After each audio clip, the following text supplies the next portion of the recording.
चलिए, race class के YouTube channel पर आप सभी का स्वागत है। हम लोग हिस्ट्री पढ़ रहे थे, तो हिस्ट्री का बेसिक क्लास हम लोग देख चुके थे। बेसिक क्लास में हम लोग क्या देखे? फ्रांस की क्रांति देखे। उसके बाद दुनिया का मैप हम लोग जाने, क्योंकि जो क्लास 10 का हिस्ट्री है तब तक समझ में नहीं आएगा जब तक हमको ज्योग्राफी का थोड़ा ज्ञान नहीं हो। जैसे कि यहाँ पर वर्ल्ड हिस्ट्री ज़्यादा पढ़ना है, तो पूरी दुनिया कहाँ है तो ये भी समझना पड़ेगा। जैसे फ्रांस की क्रांति पढ़ना है, इटली का एकीकरण पढ़ना है, जर्मनी का एकीकरण पढ़ना, ऑस्ट्रिया के बारे में पढ़ना है, हंगरी के बारे में पढ़ना है, रूस के बारे में पढ़ना है, पुर्तगाल, इंग्लैंड, ये सब यानी यूरोप में जितने महान महान देश है, जितने मतलब विकसित देश है, वो सारे चीज़ों के बारे में, सारे देशों के बारे में पढ़ना था। इसीलिए कल हम लोग किसका क्लास लिए थे? सिर्फ मैप क्लास लिए थे, जिसमें हम लोग देखे थे कि पूरी दुनिया में यूरोप कहाँ पर है और यूरोप में कौन कौन सा देश है। तो कितने महादेश है? 7 महादेश। एशिया, यूरोप, अफ्रीका, उत्तरी अमेरिका, दक्षिणी अमेरिका, ऑस्ट्रेलिया, अंटार्कटिका। अंटार्कटिका एक ऐसा महादेश भी है और महाद्वीप भी है, नहीं महासागर है, महाद्वीप नहीं। चलिए, अब हम लोग आज शुरू करेंगे। हम लोग यहाँ ये देख लिए थे, है ना, यूरोप में राष्ट्रवाद, फ्रांस की क्रांति कब हुआ था? 1789 में हुआ था। फ्रांस की क्रांति के निम्नलिखित कारण थे, है ना, राजनीतिक कारण, सामाजिक कारण एवं आर्थिक कारण। राजनीतिक कारण में लुई 14वीं, लुई 15वीं और लुई 16वीं का शासन का, जो बहुत ही निरकुशवादी एवं भ्रष्टाचारी एवं स्वेच्छाचारी राजा तीनों था, जिसके कारण जनता क्या हो गया था? तंग आ गया सब तीनों से, जिसके कारण जनता क्या हो गया? एक हो गया। लेकिन इस क्रांति को आगे कौन बढ़ाया था? वाल्टेयर, रूसो और मोंटेस्क्यू, ये तीनों लोग क्या किया? इस क्रांति को आगे की ओर बढ़ाया था। इतना तक हम लोग देख चुके थे। उसके बाद फ्रांस की क्रांति का निर्णय क्या होता है कि फ्रांस की क्रांति जब होता है 1789 में, तो वहां के राजा को क्या किया जाता है? जिंदा काट दिया जाता है। रानी को भीड़ क्या करता है? मार दिया जाता है। उसके बाद वहां पर राजतंत्र को समाप्त कर दिया जाता है। राजतंत्र मतलब समझता है ना? राजतंत्र उसे कहते हैं, राजा का बेटा ही क्या बनता है? राजा बनता है। इसे राजतंत्र कहते हैं। पहले ऐसा ही होता था, राजा का बेटा ही राजा बनता था, उसकी योग्यता से कोई मतलब नहीं था। अगर देख, जैसे हम बताए थे, लुई 15वीं अयोग्य शासक था, लुई 14वीं तो योग्य शासक था लेकिन निरकुशवादी था। इन लुई 15वीं तो शासक योग्य था ही भी नहीं, फिर भी उसको शासक बना दिया गया, क्योंकि राजा का बेटा ही क्या बनता था? राजा बनता था, राजतंत्र था। तो फ्रांस में ही राष्ट्रवाद का क्या होता है? उदय होता है। और क्लास 10 में सारा चीज पढ़ना है राष्ट्रवाद। यूरोप में राष्ट्रवाद, भारत में राष्ट्रवाद, वियतनाम, लाओस, कंबोडिया में राष्ट्रवाद, आनी जितना भी चैप्टर है सब क्या पढ़ना है? राष्ट्रवाद पे पढ़ना है। तो आज हम लोग शुरू करेंगे मेन चैप्टर क्लास 10 का। यहाँ से भी क्वेश्चन पूछे जाते, लेकिन यहाँ से हम लोग अच्छा से पढ़ेंगे। चलो यहाँ से हम लोग शुरू करते हैं। क्या करते हैं? शुरू करते हैं। तो पहला ही क्वेश्चन है, क्योंकि चैप्टर का नाम क्या था? यूरोप में राष्ट्रवाद। तो हम लोग तो यूरोप देख चुके थे कि यूरोप कहाँ पर है। एशिया का पश्चिम में यूरोप है। जो रूस देश है, जो यूरोप और एशिया दोनों में फैला हुआ, नहीं फैला हुआ, बताए थे। चलो, सबसे ज्यादा यूरोप में थोड़ा सा फैला हुआ, एशिया में तो पूरा फैला हुआ, दुनिया का सबसे बड़ा देश है। अब आते हैं राष्ट्रवाद क्या है। हिस्ट्री में याद नहीं करना होता, हिस्ट्री याद करेंगे तो बहुत ज़्यादा दिक्कत होगा। इसीलिए हिस्ट्री को समझेंगे और समझने के अनुसार अपने भाषा में उसका क्या देंगे? जवाब देंगे। इसलिए हिस्ट्री और ज्योग्राफी इकोनॉमिक्स तो नहीं बता सकते हैं, इकोनॉमिक्स तो समझ का विषय ही है, वो नहीं समझ पाएंगे तो फिर तो बहुत ज़्यादा दिक्कत होगा। इसलिए हिस्ट्री में आंसर सेम नहीं हो सकता है। जो हम लोग साइंस पढ़ते हैं, साइंस में थोड़ा मोड़ा अगर हम बोलने में गड़बड़ी किए तो क्या हो जाएगा? आंसर ही गलत हो जाएगा। जैसे हम बोलेंगे कि त्वरण किसे कहते हैं, तो वेग में परिवर्तन या परिवर्तन नहीं बोल पाए तो क्या हो जाएगा? गलत हो जाएगा। लेकिन हिस्ट्री ऐसा नहीं है। हिस्ट्री में इसीलिए क्वेश्चन, अधिकतर क्वेश्चन इसलिए पूछा जाता है कि आप क्या समझते हैं, यानी राष्ट्रवाद से आप क्या समझते हैं, आपको क्या लगता है कि राष्ट्रवाद क्या होगा, आपको अपने भाषा में आंसर देना है। लेकिन साइंस में ऐसा नहीं है। साइंस में अलग से कुछ भी ऐड किए हम लोग अपने मन से, तो क्वेश्चन क्या हो जाएगा? गलत हो जाएगा, उसका आंसर क्या हो जाएगा? गलत हो जाएगा। लेकिन हिस्ट्री ज्योग्राफी में ऐसा कोई गलत होता नहीं है। इसमें हम लोग एक्स्ट्रा जोड़ सकते हैं। इसीलिए इसमें अधिकतर क्वेश्चन होगा कि आप क्या समझते हैं। एग्जाम में भी क्वेश्चन पूछा जाएगा, जब बोर्ड के एग्जाम देगी तो लोग, तो वहां पूछा जाएगा कि राष्ट्रवाद से आप क्या समझते हैं, प्रथम विश्व युद्ध में जो हानि हुआ था उसमें आपका क्या निर्णय है, मतलब आप क्या समझते हैं। तो ये सारा क्वेश्चन रहेगा। तो पहला ही क्वेश्चन है राष्ट्रवाद क्या है, क्योंकि चैप्टर का नाम क्या था? यूरोप में राष्ट्रवाद। तो यूरोप तो हम लोग समझ चुके हैं, लेकिन अब समझना हमको राष्ट्रवाद क्या है। तो राष्ट्रवाद एक विचारधारा है। सबसे पहली बात समझना है, राष्ट्रवाद क्या है? एक विचारधारा। विचारधारा क्या होता है? हर एक आदमी का अलग अलग सोच होता है, अलग अलग विचार रहता है, वो अलग अलग तरीका से अपना काम करना जानता है। नहीं, हम ही लोग हैं कि कोई अलग अलग तरीका से पढ़ना चाहता है, कोई सुबह उठ के पढ़ना चाहता है, कोई शाम उठ कर पढ़ना चाहता है, कोई रात को पढ़ना ही चाहता है ना, कोई रात को सोना चाहता है, दिन भर क्या करना चाहता है? पढ़ना चाहता है। कोई ऐसा भी व्यक्ति है दिन में पढ़ने में मन नहीं लगता, उसको लगता है कि रात में ही पढ़ेंगे तो ज्यादा अच्छा रहेगा। तो राष्ट्रवाद भी एक विचारधारा है जो लोगों के मन में है। ये राष्ट्रवाद कोई संविधान में लिखा हुआ चीज नहीं है कि सभी देश ने राष्ट्रवाद लिख दिया कि सब में राष्ट्रवाद होना अनिवार्य है। नहीं, एक ऐसा विचारधारा है जो हमारे अंदर बैठ गया आकर। हमारे अंदर नहीं, दुनिया के जितने भी नागरिक है, जितना भी व्यक्ति है, सबके अंदर में जाकर बैठ गया है, जिसको क्या कहते हैं? राष्ट्रवाद। तो राष्ट्रवाद क्या है? एक विचारधारा। उधर मत देखना, वो जो पीडीएफ लगा हुआ पीछे पीपीटी, वो सिर्फ नाम मात्र के लिए है, वो सिर्फ दूसरे के लिए लगाया गया।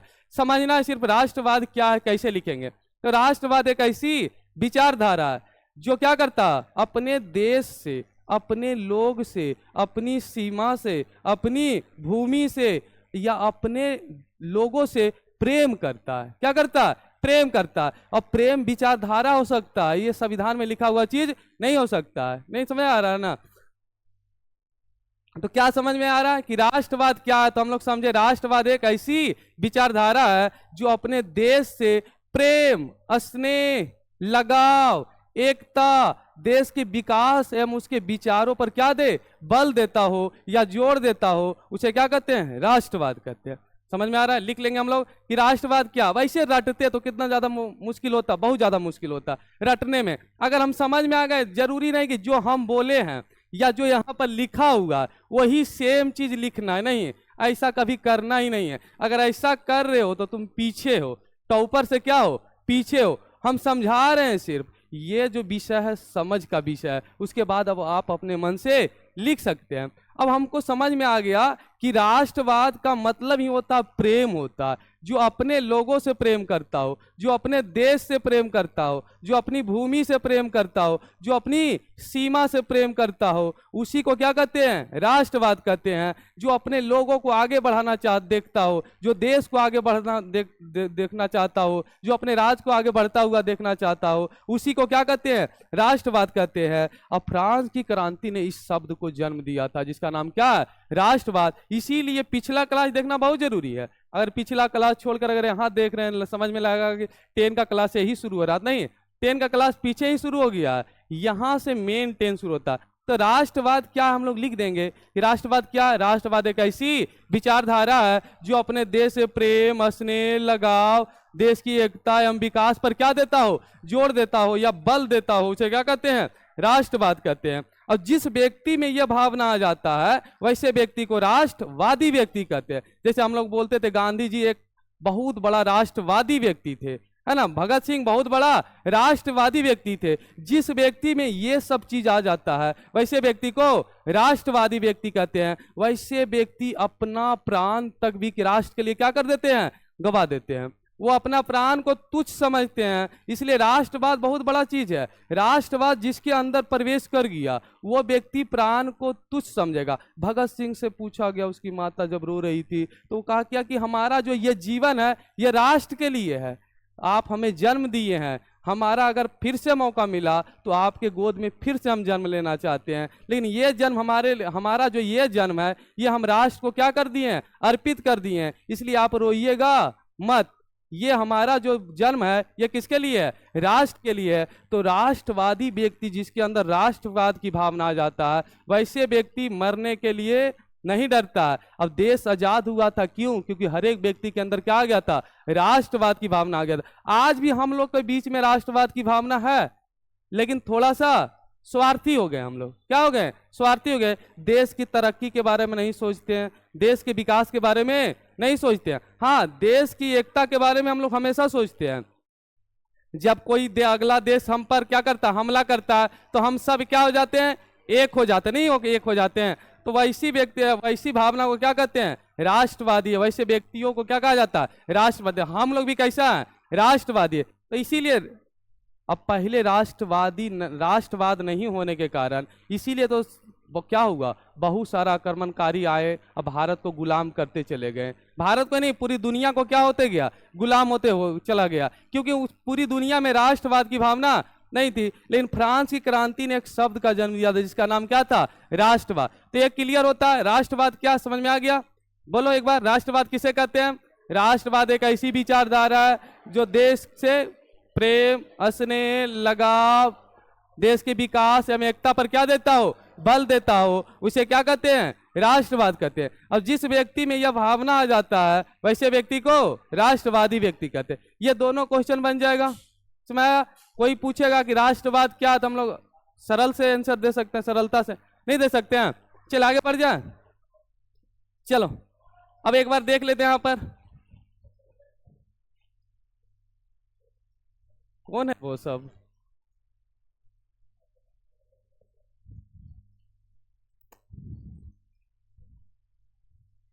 चलिए कैसे हो गया,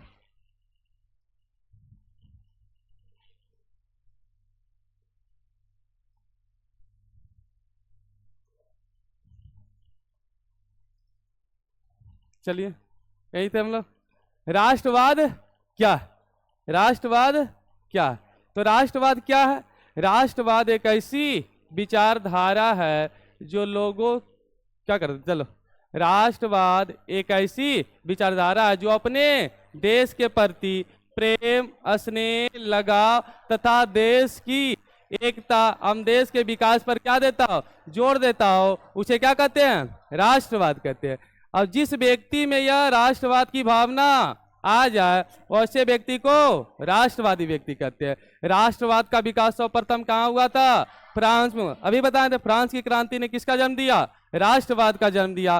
फ्रांस की क्रांति के 3 नारे थे, कितने नारे, ये भी याद रखना। फ्रांस की क्रांति के कितने नारे थे, 3 नारे, स्वतंत्रता, समानता और बंधुता। ये तीनों नारा जो फ्रांस की क्रांति में दिया गया था, जो जनता सड़क पर आ गया था और जनता का एक ही करना था, हमको स्वतंत्र रहना है, सब कुछ समानता होनी चाहिए और आपस में हम लोग कैसा रहेंगे, भाई भाई जैसा रहेंगे, बंधुता का नारा दिया। यही तीनों शब्द हम लोग उठा के संविधान में चिपका दिए हैं। जो संविधान की प्रस्तावना पढ़ेंगे हम लोग तो प्रस्तावना में तीनों शब्द है, स्वतंत्रता, समानता और बंधुता। तो ये फ्रांस की क्रांति में 3 नारे दिए गए थे, कौन कौन, स्वतंत्रता, समानता और बंधुता। स्वतंत्रता का मतलब क्या होता है कि व्यक्ति स्वतंत्र, व्यक्ति आजाद, वह कुछ भी कर सकता है। लेकिन कुछ भी कर सकता है इसका अर्थ क्या हुआ कि हम पढ़ा रहे हैं बगल में कोई डीजे बजा देगा, इसका अर्थ यह नहीं हुआ। स्वतंत्रता का अर्थ होता है कि दूसरा को हानि ना पहुंचे और उसमें आप कुछ भी कीजिए, जैसे आने जाने की स्वतंत्रता, बोलने की स्वतंत्रता, जैसे कोई पुलिस आपको पकड़ लिया तो पूछने की स्वतंत्रता कि आप हमें क्यों पकड़े, कारण बताइए, आपको क्या प्रूफ है जो हमको मार रहे हैं, ये सारी स्वतंत्रता की बात कही गई है। मंदिर जाने की स्वतंत्रता, पहले जो नीच जाति के लोग थे उसको मंदिर नहीं जाने दिया जाता था, नीच जाति के लोग अच्छे अच्छे जगह गीता, रामायण, महाभारत ऐसे नामी ग्रंथों को नहीं पढ़ सकते थे, इसकी स्वतंत्रता की बात कही गई है।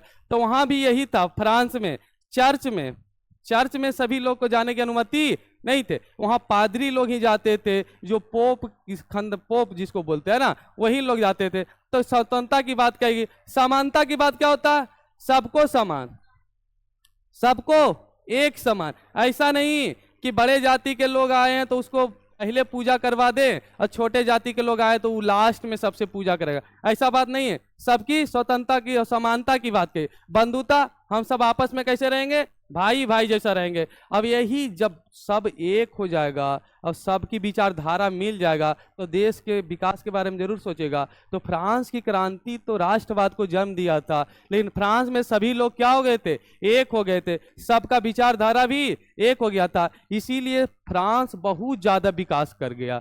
चलो, फ्रांस में समाज कितने भागों में बढ़ चुका था, 3 भागों में बढ़ चुका था। बताए थे फ्रांस में समाज कितने भागों में बढ़ गए थे, 3 भागों में बढ़ गए थे। कितने भागों में, 3 भागों में। पहला कौन था, पादरी, कौन था, पादरी। दूसरा कौन था, मध्यम वर्ग, या इसको बोल सकते हैं कुलीन वर्ग, है ना। और तीसरा कौन था, सर्वहारी। ये तो बता चुके हैं हम फ्रांस की क्रांति में, फिर से बता रहे हैं, सर्वहारी। और पादरी, जैसे हम लोग इंडिया में रह रहे हैं तो इंडिया में जो मंदिर में जो रहते हैं उसको क्या बोलते हैं, ब्राह्मण, पंडित जी ना। तो इसी प्रकार जो वहां चर्च में रहते थे उसको क्या बोलते थे? पादरी बोलते थे। मध्यम वर्ग क्या होगा? जो पढ़ा लिखा वर्ग होता है उसे क्या कहते हैं? मध्यम वर्ग। यानी ये भूखा नहीं रहता, ना तो ज्यादा अमीर होता ना तो ज्यादा गरीब होता, बीचों बीच में होता है, उसे मध्यम। सर्वाहारी वर्ग बेचारा मजदूर किसान, जिसको क्या है रोज काम करना, रोज खाना खाना, उसको कहाँ रखा गया था? सर्वाहारी। तो इस वर्ग रे अल्लाह क्या कर रहे हैं, सर्वाहारी वर्ग का जनसंख्या सबसे अधिक होता है, नहीं होता है? अभी यहां भी देख लो, भारत में भी देख लो, सबसे अधिक जनसंख्या किसका होगा? सर्वाहारी। उसके बाद किसका? मध्यम वर्ग। उसके बाद किसका? पादरी। पादरी की जनसंख्या कम होता है लेकिन राज वही करता है। शुरुआत से ही यही होते आ रहा है कि इनकी जनसंख्या, क्योंकि ये बुद्धिजीवी लोग होते हैं। क्या होते हैं? बुद्धिजीवी लोग होते हैं, बहुत चालाक और तेज होते हैं, इसीलिए इस पर सरकार का नियंत्रण होता है। और सरकार भी किस पर ध्यान देता है? पादरी लोग पर देता है, क्योंकि इन लोग पर ध्यान नहीं देगा तो इन लोग तोड़ फोड़ कर सरकार को भी गिरा देगा। ये जो वर्ग है जो अपना क्या करता है, बाल कमाने में बिजी रहता है, काम करने में बिजी रहता है, अपना बच्चा को पढ़ाना लिखाना, उसी वही सब में मध्यम वर्ग बिजी रहता है। इस वर्ग के पास इतना हैसियत नहीं है कि किसी का विरोध कर सके। ये आज काम करेंगे तो कल खाना नहीं होगा, कल खाना होगा तो परसों का खाना नहीं होगा, इसके पास ये स्थिति है। तो ये वर्ग कभी आंदोलन नहीं करते। अब इस वर्ग के पास थोड़ा इससे ज्यादा होता है, सब कुछ होता है, लेकिन ये अपने परिवार में ज्यादातर बिजी होते हैं। तो फ्रांस में भी समाज कितने वर्गों में बढ़ चुका था? 3 वर्गों में बढ़ चुका था। अब सबसे ताकतवर कौन था? पादरी थे। और सबसे कमजोर कौन था? सर्वाहारी था। चलो इसमें कुछ दिक्कत है। राष्ट्रवाद क्या है हम लोग समझ चुके हैं। राष्ट्रवाद एक ऐसी विचारधारा है जो किसी भी देश से प्रेम, स्नेह, लगाव, देश के विकास और एकता पर क्या देता हो? बल देता हो, उसे क्या कहते हैं? राष्ट्रवाद कहते हैं। जिस व्यक्ति में यह भावना आ जाता है उसे व्यक्ति को राष्ट्रवादी व्यक्ति कहते हैं। राष्ट्रवाद का मतलब उत्पत्ति कहाँ हुआ था? फ्रांस की क्रांति में हुआ था। फ्रांस की क्रांति में कितने नारे दिए गए थे? 3, स्वतंत्रता, समानता और बंधुता का नारा दिया गया था। नहीं, उसके बाद फ्रांस में समाज कितने वर्गों में बटा हुआ था? 3 वर्गों में। कौन कौन सा? पादरी, कुलीन और सर्वहारी वर्ग। सबसे ताकतवर वर्ग कौन था? पादरी था। सबसे कम ताकतवर कौन था? बेचारा सर्वहारी था। लेकिन जनसंख्या सबसे अधिक किसकी थी? सर्वहारी का था। और सबसे कम जनसंख्या किसका था? पादरी का। लेकिन सरकार पर या राजा पर नियंत्रण किसका होता था? पादरी लोगों को होता था। चलिए यहां से आगे बढ़ जाते हैं। अब ये जब तक ये वर्ग नहीं आएगा, जब तक हराना किसी को संभव नहीं है, मध्यम वर्ग का आना बहुत जरूरी है। भारत में भी चलिए बहुत हल्ला करते हैं जी। चलिए अब आते हैं कि समाजवाद लिखा गया, गलती हो गया वहां पर। समांतवाद। क्या? समांतवाद, समाजवाद नहीं, समांतवाद होगा यहां पर। समांती व्यवस्था हो गया था। चलो समांतवाद। समांतवाद क्या था? इसको समांती व्यवस्था कहते थे, समांती व्यवस्था कहते थे या समांतवाद कहते थे। इसको बाद में समझेंगे हम, इसको बाद में समझेंगे। पहले समझते हैं मध्यम वर्ग क्या है ना। पादरी वर्ग तो हम लोग समझ चुके हैं। पादरी वर्ग किसे कहते हैं? ये पादरी वर्ग जिसकी जनसंख्या बहुत कम होते हैं, ये लोग बुद्धिजीवी लोग होते हैं। जनसंख्या कम होते हैं लेकिन बुद्धिजीवी बहुत अधिक होते हैं, इसीलिए राजा भी किसका बात सुनता है? पादरी का अधिक बात सुनता था। फ्रांस में बात कर रहे हैं हम लोग।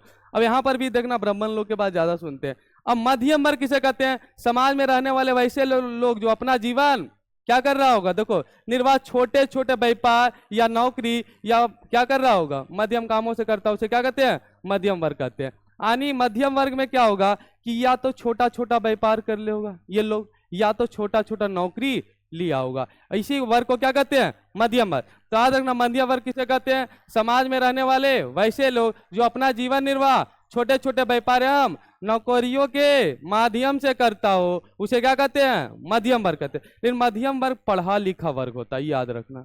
मध्यम वर्ग क्या होता है? पढ़ा लिखा वर्ग होता है। इसमें पढ़े लिखे लोग ज्यादा होते हैं, जैसे में वकील हो गया, डॉक्टर हो गया, टीचर हो गया, ये सारे लोग कहाँ होते हैं? मध्यम वर्ग में होते हैं। देखो मध्य वर्ग में पढ़े लिखे लोग आते हैं। अब आते हैं सर्वाहारी वर्ग, किसे आप क्या समझते हैं? सर्वाहारी वर्ग से आप क्या समझते हैं? समाज में रहने वाले वैसे लोग जो गरीब किसान एवं मजदूर होते हैं, उसे क्या कहते हैं?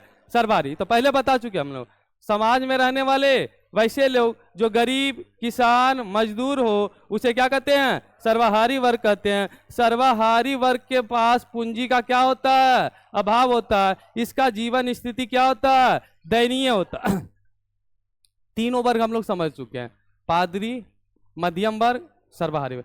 पादरी वर्ग जनसंख्या कम होता है लेकिन ज्यादा बुद्धिजीवी होता है, बड़े बड़े पोस्ट पर यही लोग होते हैं, सरकार का नियंत्रण भी यही लोग के हाथ में होता है, पादरी। फिर आता मध्यम वर्ग। मध्यम वर्ग पढ़े लिखे तो होते हैं लेकिन ये अपने जीवन निर्वाह में बिजी होते हैं, अपने बच्चे की पढ़ाई में, नौकरी में, छोटे छोटे बड़ा व्यापार भी नहीं, छोटा छोटा व्यापार होता है। तो लेकिन ये पढ़े लिखे वर्ग होते हैं। मध्यम वर्ग क्या होते हैं? पढ़े लिखे। उसके बाद हम लोग सर्वाहारी वर्ग, समाज में रहने वाले वैसे लोग जो गरीब किसान, क्या गरीब किसान मजदूर, उसे क्या कहते हैं? सर्वा। लेकिन इसके पास पूंजी का अभाव होता है, ये कुछ नहीं कर सकते हैं, ना तो ये व्यापार कर सकते हैं, ना ये अपने बच्चे को अच्छा कॉलेज में पढ़ा सकते हैं। मतलब इस वर्ग के पास, इसीलिए एक व्यक्ति कहा गया कि गरीब हमेशा क्या जन्म देता है? गरीबी को जन्म देता है। गरीब हमेशा गरीबी को ही जन्म देता है। अब अमीर क्या देता है? अमीरी को जन्म देता है। अमीर का बेटा ऑटोमेटिक अमीर बन जाता है, गरीब का बेटा ऑटोमेटिक गरीब बन जाता है। ऊपर से ही रूल बनता आ रहा है कि गरीब का बेटा हमेशा क्या बनते रहता है? गरीब ही। अमीर का बेटा हमेशा अमीर ही बनते रहता है। चलो, तो सर्वाहारी वर्ग के पास किसका अभाव होता है? पूंजी का अभाव होता है, इसीलिए ये लोग आगे नहीं बढ़ पाता। अब आते हैं सामंती व्यवस्था क्या था? सावंती व्यवस्था क्या था? सावंती व्यवस्था क्या था? इसी को कहते हैं सामंतवाद। क्या कहते हैं? सामंतवाद। सामंती व्यवस्था फ्रांस की क्रांति का मुख्य कारण था। क्या कर रहे हैं? सामंती व्यवस्था फ्रांस की क्रांति का मुख्य कारण था। सामंती व्यवस्था इतना खतरनाक था, ये लाया कौन था? पादरी लोग लाया था। कौन लाया था? पादरी लोग लाया था। अब सामंती व्यवस्था इतना ज्यादा खतरनाक था कि तुमको सोच के भी दिल दहल जाएगा कि इतना ज्यादा अन्याय लुई 14वीं 15वीं 16वीं कर रहा था। सामंती व्यवस्था में देखो क्या किया था इन लोगों ने कि जो सर्वाहारी वर्ग है और मध्यम वर्ग के लोगों के पास, जो किसान वर्ग में आते हैं, जो खेती काम करते थे, उसका खेत छीन कर सावंत को दे दिया जाता था, यानी पादरी को दे दिया जाता था। अब पादरी को दे, अरे समझा रहे किधर? मानो ये खेत है ना, या क्या खेत का प्लॉट है। अब ये है किसका? मध्यम वर्ग और नीचे सर्वाहारी वर्ग का। अब इसमें देखो क्या किया था, सामंती व्यवस्था लाया था फ्रांस में। तो क्या किया था, इसमें जो फसल होगा, इसमें जो फसल होगा वो करेगा कौन? जिसका खेत है वो करेगा। समझा? जिसका खेत है वही करेगा। लेकिन फसल जब होगा तो फसल कौन लेगा? पादरी लोग, सामंत लोग लेंगे। कौन लेंगे? सामंत लोग लेंगे। और सामंत लोग को यह अधिकार राजा दिया था। और सामंत लोग अधिकतर कौन होते थे? पादरी समाज के ही लोग होते थे। पादरी लोग को ही क्या बना दिया जाता था? सामंत बना दिया जाता। इसीलिए इसका नाम क्या हो जाता? सामंतवादी। क्या था हम लोग समझ रहे हैं? तो सामंतवादी क्या था कि छोटे छोटे किसान जो थे उसके खेत को राजा को जाने में बहुत ज्यादा दिक्कत होता था। जैसे हर एक आदमी के पास तो उतना खेत है नहीं, किसी के पास 10 कट्ठा, किसी के पास 5 कट्ठा, किसी के पास 2 कट्ठा, किसी के पास 1 बीघा। तो राजा सब यहाँ टैक्स कलेक्शन करने में उसको बहुत ज्यादा दिक्कत होता था। तो एक व्यवस्था लाया जिसका नाम क्या रखा? सामंती व्यवस्था। उसमें क्या किया? राजा बहुत ज्यादा अन्याय किया, इससे और ज्यादा क्रोधित हो जाता है जनता। सामंती व्यवस्था में कहा कि काम तुम लोग करेगा लेकिन फसल सब हम लेंगे। अब फसल हम लेंगे, मानो यहाँ फसल हम ले लिए, अब फसल हम लेंगे, उसके बाद कितना फसल राजा को देना है और कितना फसल किसान को देना है, ये निर्णय कौन लेगा? सामंत लोग लेगा। मतलब जिसका खेत है, बेचारा मेहनत किया, जो सालों भर फसल को उगाया, उसको ये निर्णय था ही नहीं कि वो फसल को कितना रखेगा और कितना राजा को देगा। एक तीसरा चमचा लगा दिया गया जिसका नाम रखा गया सामंत लोग। और सामंत लोग अधिकतर कौन होते थे? पादरी ही होते थे। कौन होते थे? पादरी ही होते थे।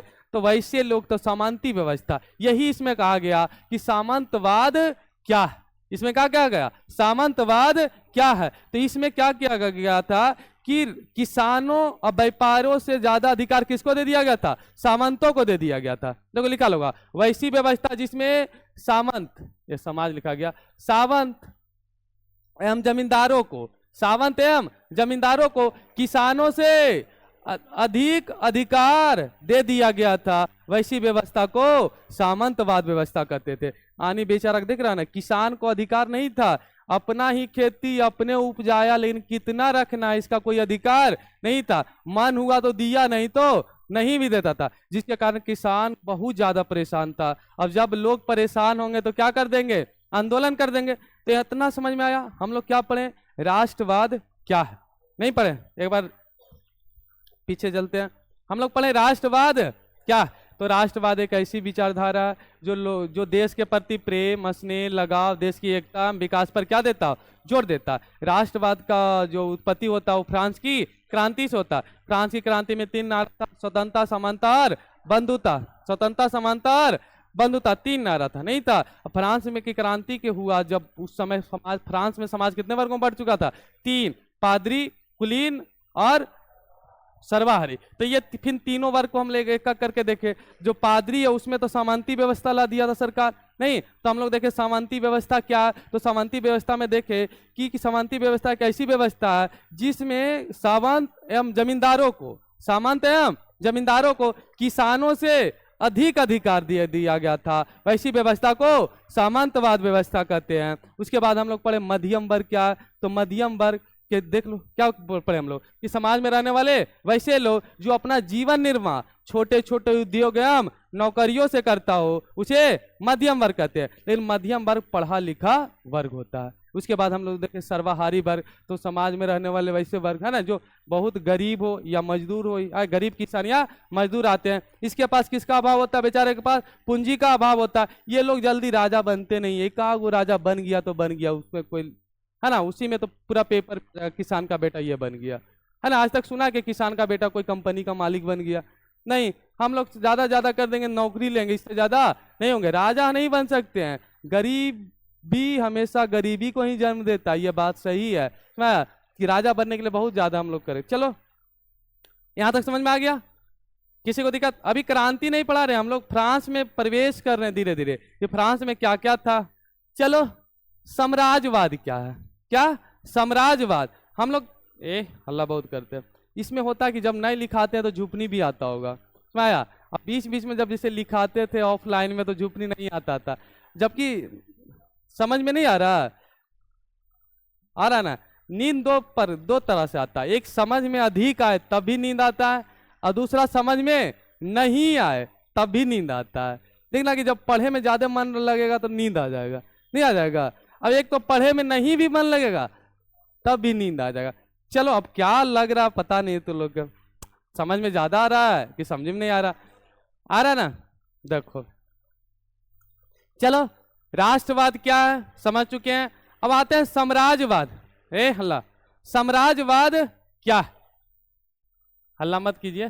साम्राज्यवाद क्या, देखो साम्राज्यवाद क्या है। साम्राज्यवाद का मतलब होता है अपने सीमा का विस्तार करना, है ना, अपने सीमा का विस्तार करना। जैसे आपके पिताजी मानिए कि 2 बीघा खेती छोड़ के चल गए, आप 4 बीघा कर लिए, 10 बीघा कर दिए, तो आप अपने साम्राज्य को क्या कर दिए, विस्तार कर दिए, नहीं कर दिए। तो साम्राज्यवाद का ही अर्थ क्या होता था, विस्तार करना। तो साम्राज्यवाद 2 तरीका से होता है। एक तो साम्राज्यवाद का अर्थ ही होता था शोषण करना, क्या करना, शोषण करना। पहले जो साम्राज्यवाद का भी देखना, राजा महाराजा क्या करते थे कि दूसरे राज्य पर क्या करते थे, हमला कर देते थे।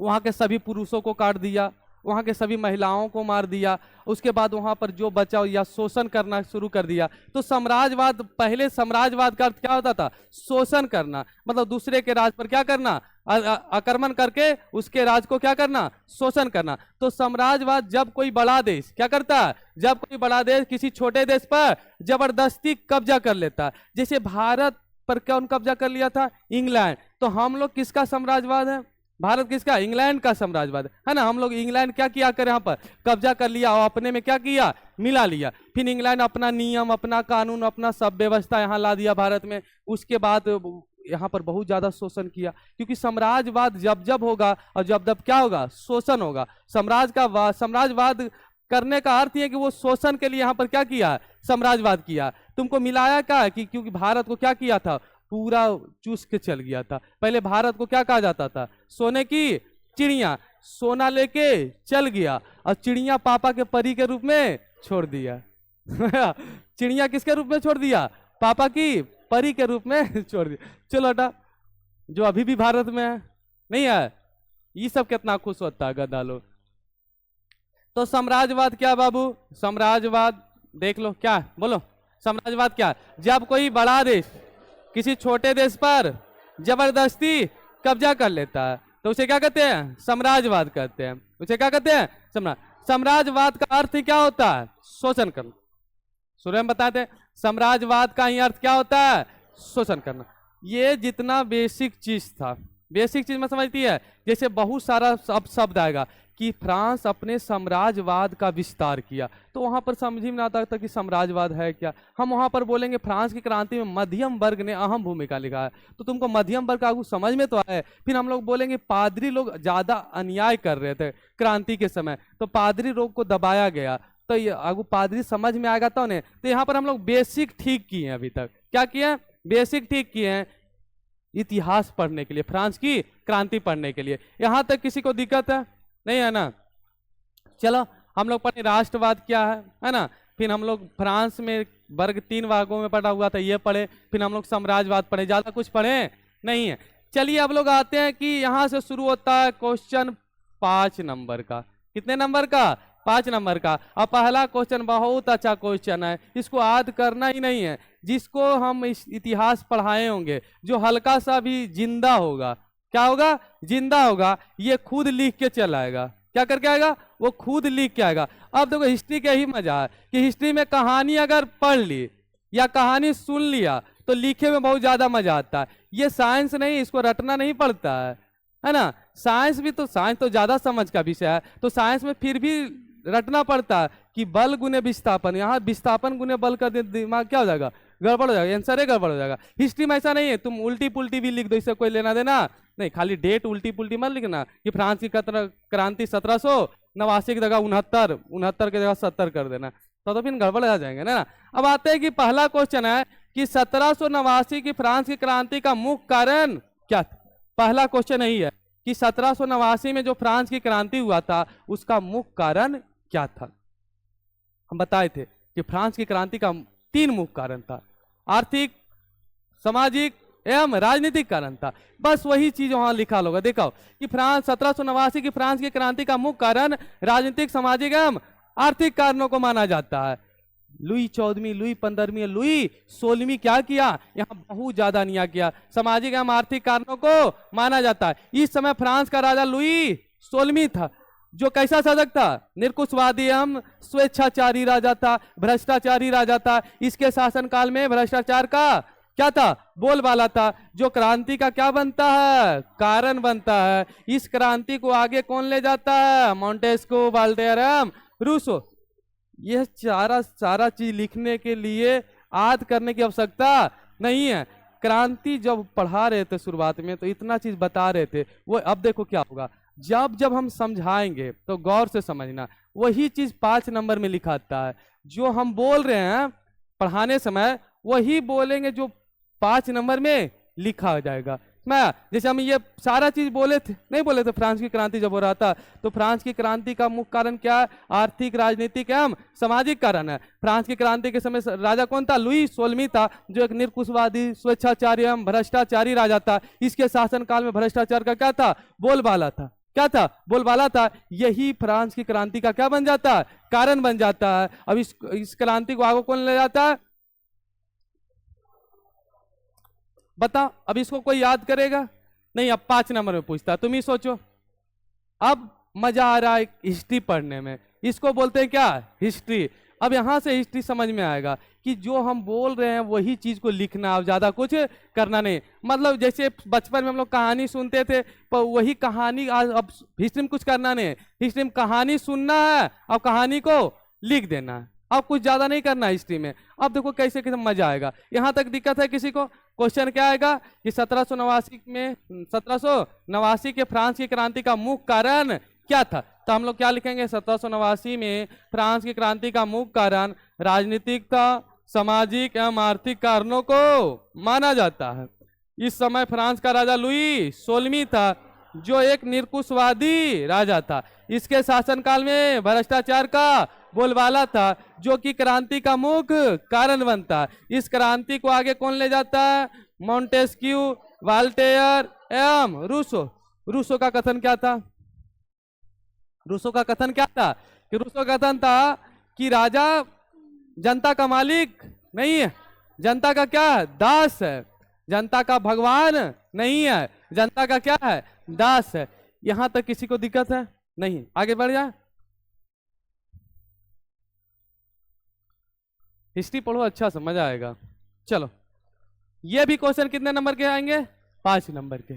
कितने नंबर का? 5 नंबर का। क्वेश्चन क्या बाबू?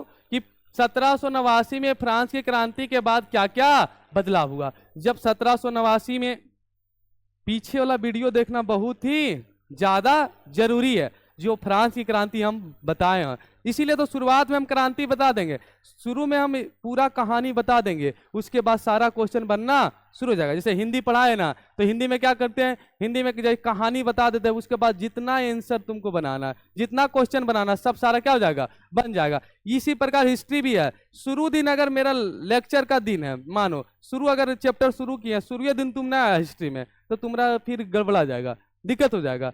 तो फ्रांस की क्रांति नहीं पढ़ी तो यहाँ पर समझ में नहीं आएगा। हम लोग बोले थे 1789 में क्या होता है? लुई 16वीं का शासनकाल होता है। किसका होता है? लुई 16वीं का शासनकाल होता है। उसकी पत्नी का नाम अल्मा नेट होता है। जब जनता भूख से मर रहा होता है, नहीं, जनता क्या करता है? भूख से जब मर रहा होता है तो जनता सड़क पर आ जाता है। कहाँ जाता है? सड़क पर आ जाता है। और सड़क पर ये सब तत्कालीन कारण था। मेन कारण देख रहा है कितना पीछे से है, कि समाज में 3 वर्ग बढ़ चुका था। ये सब मेन कारण है। ये तो तत्कालीन कारण है कि वो बेचारी बोली कि रोटी नहीं है तो क्या खा लो? ब्रेड खा लो, तो आप गुस्सा बढ़ गई, तत्कालीन कारण था। गांव में नहीं होता है देखना कि 2 महिला जब लड़ती है तो पहले से माइंड सेट के लिए रहती है कि जहां कुछ बोलेगी तो लड़ना शुरू कर देंगे। और तत्कालीन कारण क्या बन जाता है? कि तुम्हारा पानी कैसे मेरा खेत में गिर गया। ये कोई बड़का कारण नहीं होता है। ऐसे तो अच्छा से भी बोल सकती है ना कि तुम्हारा पानी मेरे खेत में नहीं गिरना चाहिए, नहीं तो लड़ाई हो जाएगा ना। लेकिन ये पहले से माइंडसेट रहता है कि जहां कुछ होगा तो लड़ाई शुरू। तो युद्ध भी पहले सेट था। देख रहा, सामंती व्यवस्था ला दिया था वहीं से। वो सब युद्ध का मेन कारण था। ये रोटी और ब्रेड खा लो, ये सब क्या बन जाता है? तत्कालीन कारण बन जाता है। तो लुई 16वीं की पत्नी बोल दिया था, तो बोले थे कि क्या क्या लुई 16वीं की पत्नी को वहीं पर मार दिया गया। 10,000 महिला, 1-2 महिला नहीं, 10,000। सोचो क्या क्या किया होगा। एक बलिया नोच लिया होगा। ये फैसनमा ऐसे करके जाती थी बेचारी, होकर सब हटा दिया होगा, नोच दिया होगा। चलो, जब राजा की मृत्यु हो जाता है तो फ्रांस में राजतंत्र को समाप्त कर दिया जाता है। राजा जब मर गया तो राजतंत्र को क्या कर दिया जाता है? समाप्त कर दिया जाता है। और संविधान के तहत वहां फिर से शासन होना शुरू हो जाता है। अभी जो फ्रांस की क्रांति का मेन नायक है नेपोलियन बोनापार्ट, अभी प्रवेश नहीं किया इस युद्ध में, अभी तक आया ही नहीं। जो फ्रांस की क्रांति का मेन हीरो है नेपोलियन बोनापार्ट, अभी तक आया ही नहीं बेचारा। अब 1789 के बाद क्या होता है? बहुत सारा बदलाव होता है फ्रांस में। क्या होता है? बहुत सारा बदलाव होता है। तो वही पूछता है 1789 में फ्रांस की क्रांति के बाद क्या क्या बदलाव हुए। तो 1789 के क्रांति के बाद निम्नलिखित बदलाव हुए, इतना तो लिखना ही पड़ता है। उसके बाद सबसे पहले नेशनल असेंबली की स्थापना। हम बोले थे 175 साल तक नेशनल असेंबली का बैठक नहीं हुआ। कहा यह गलत बात है। यह क्या है? गलत बात है। तो वहां पर जब राजा का मृत्यु दंड दिया गया, रानी को मार दिया गया, तो वहां पर राजतंत्र समाप्त हो गया। तो सब बैठकर बोला कि सब मिलकर राजा चुनो, या संविधान के तहत हम लोग क्या करेंगे? देश पर शासन करेंगे। तो उसी समय सबसे पहले कहा कि नेशनल असेंबली का क्या होना चाहिए? स्थापना होना चाहिए, जहां सभी लोग बैठेंगे और अपनी अपनी विचारधारा देंगे कि फ्रांस में कैसे शासन चलना चाहिए, गरीबों को क्या करना चाहिए, जो ज्यादा अमीर है उसको क्या करना चाहिए, कैसे स्वतंत्रता होगा, कैसे समानता होगा। और दूसरी बात कहा कि ये सारी चीज क्या होना चाहिए? संविधान के निर्माण होना चाहिए। ऐसे कोई मानेगा बात को? नहीं। तो क्या होना चाहिए? संविधान का निर्माण होना चाहिए। और सभी को एक समान अधिकार देना चाहिए। ऐसा नहीं जो पादरी अमीर है उसके लिए अलग संविधान और जो गरीब है उसके लिए अलग संविधान। तो तीसरा बात, 2-3 बात आ दूंगा। पहला बात क्या? नेशनल असेंबली की स्थापना हुई। दूसरा बात, संविधान का निर्माण हुआ। और तीसरा बात, सभी को समान अधिकार दिए गए। याद हो रहा है ना? क्वेश्चन क्या, क्वेश्चन समझना बहुत जरूरी है। 1789 में फ्रांस की क्रांति के बाद क्या क्या बदलाव हुए, समझा? तो पहला बदलाव हुआ कि वहां नेशनल असेंबली की स्थापना, जो 175 साल तक बंद था वो क्या कर दिया, चालू कर दिया गया। फिर से लोग बैठ के नियम कानून बनाने लगे। दूसरा, कहा कि ऐसे नहीं, अब संविधान बना दो। क्या बना दो? संविधान बना दो। और तीसरा, सभी को क्या किया जाए, समान। देखो अभी नहीं समझाते तो यहां पर आके फंस जाती कि नहीं। क्या कहा कि समानती व्यवस्था को क्या कर देना है, खत्म कर देना। जिसका खेत है वही उपज, धान को या गेहूं को या खनिज जो भी उपजा क्या करता है उसको उपजादा है तो उसको करेगा। उसके बाद राजा को कर कितना देना है ये भी कौन निर्णय लेगा, किसान ही निर्णय लेगा कि कितना रखना है, कितना राजा को देना है, समझा? तो सामंती व्यवस्था को क्या कर दिया गया, समाप्त। अब ये इतना अच्छा काम फ्रांस में हो रहा था जिसके कारण आसपास पड़ोसी के जितने भी देश थे, तो कौन कौन देश था पड़ोसी, याद है? जर्मनी, स्पेन, ऑस्ट्रिया, इटली, पुर्तगाल, इंग्लैंड।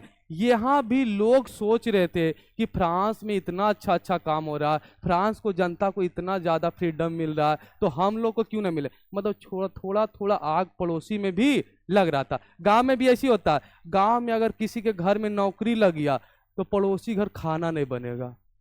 नौकरी लगा किसके यहाँ, तुम्हारा यहाँ, और खाना नहीं बनेगा किसके यहाँ, पड़ोसी के यहाँ। उसका करेजवा जल जाएगा पूरा, अगे मैया हमर बेटवा की कर रहे नहीं रे। तो यही होता है, जब फ्रांस बहुत ज्यादा तरक्की कर रहा था तो पड़ोसी राष्ट्र में हलचल हो गया था। इसीलिए एक बहुत बड़ा इतिहासकार बोलेंगे, बाद में बताएंगे पूरा डिटेल से, कि फ्रांस को अगर सर्दी हो, फ्रांस जब छिकता है तो पूरा यूरोप में सर्दी हो जाता है।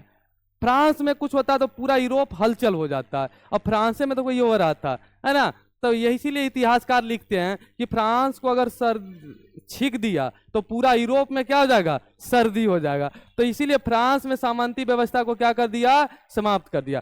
3-4 कारण हम लोग देख चुके, याद करते जाना है, इसे नहीं सिर्फ पढ़ना नहीं है। पहला कारण क्या है, नेशनल असेंबली की स्थापना, संविधान का निर्माण करना, समान अधिकार देना और समानती व्यवस्था को समाप्त। और बोर्ड को देकर कोई नहीं बोलना है, ऐसे कितना दिन पड़ेगा, ऐसे नंबर नहीं आएगा, टॉपर बनना है ना। अब की बार 450 पार करना है, तो ऐसे नहीं होगा। पहला क्या कारण बताए थे, नेशनल असेंबली। दूसरा, संविधान निर्माण। तीसरा, सभी को समान अधिकार दिया गया और समानती व्यवस्था को समाप्त कर दिया। आंतरिक आयात और निर्यात कर को क्या कर दिया गया, समाप्त कर दिया। समझते हैं, आंतरिक मतलब होता है अंदर और बाह्य मतलब होता है बाहर, इतना तो समझते हैं हम लोग। तो क्या था, जब 1789 की क्रांति के पहले क्या था, राजा लुई 16वीं था। कौन था, लुई 16वीं। तो फ्रांस बहुत भागों में बटा हुआ था, बहुत 300 से अधिक भागों में टूटा हुआ था। तो बहुत भागों में टूटा हुआ था, तो लुई 16वीं मानो यहाँ पर चावल हुआ, क्या हुआ, चावल हुआ। यहाँ पर क्या हुआ, गेहूं हुआ। क्या हुआ, तो चावल यहाँ अधिक है, यहाँ गेहूं की अधिकता है, तो यहाँ चावल की कमी होगी, यहाँ पर किसकी कमी होगी, गेहूं की। तो चावल बेचने लोग यहाँ जाते थे, गेहूं बेचने यहाँ आएंगे या नहीं, व्यापार ऐसी होता। तो क्या कर दिया था लुई 16वीं, आंतरिक कर लगा दिया, देश के अंदर ही कर लगा दिया था। जैसे अमेरिका भी लगा दिया कर, तो विदेश से जो सामान आता है वो महंगा आता है ना, या भारत से जाता है। तो अब यांत्रिक कर लगा दिया था, जिसके कारण व्यापारी जो व्यापार करते थे वैसे लोग नर्वस हो गए थे, क्योंकि वो सामान महंगा जाता था, तो महंगा सामान कोई लेना नहीं चाहता है, तो इसीलिए उसका सामान बिकता नहीं था। इसीलिए जैसी फ्रांस की क्रांति हुआ तो आंतरिक निर्यात आयात कर को क्या कर दिया, समाप्त करना। निर्यात मतलब होता वस्तु को देना, आयात मतलब क्या होता, वस्तु को लेना। जैसे हम भारत से अमेरिका को कुछ दिए तो क्या कर रहे हैं, निर्यात कर रहे हैं, लेकिन अमेरिका से कुछ सामान कहाँ आया, भारत आया, तो क्या होता, आयात। तो देश के अंदर ही ये क्या कर लगा दिया था, कर लगा दिया था लुई 16वीं, जिसके कारण व्यापारी लोग पर बहुत ज्यादा हानि पहुंचता था, है ना।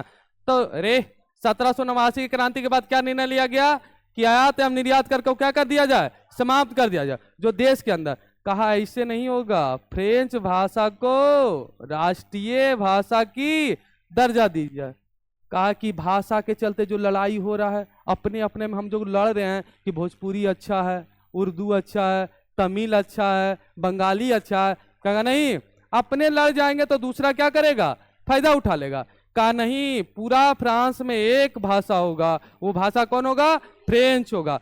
भारत में भी यही है ना, भाषा के आधार पर बहुत अलग कर रहा है, भाषा के आधार पर फूट डालो राज करो की नीति भारत में भी अंग्रेज अपना है। हम लोग आपस में फूट जाएंगे तो अब दूसरा कोई आकर क्या कर लेगा, राज कर लेगा। तो इन लोग भी कहा कि नहीं, हम लोग भाषा के चलते लड़ाई नहीं करेंगे, हम सब क्या है, एक है। और फ्रेंच को क्या दिया, राष्ट्रीय भाषा की दर्जा दे दिया। कहा सबके लिए एक झंडा होना चाहिए।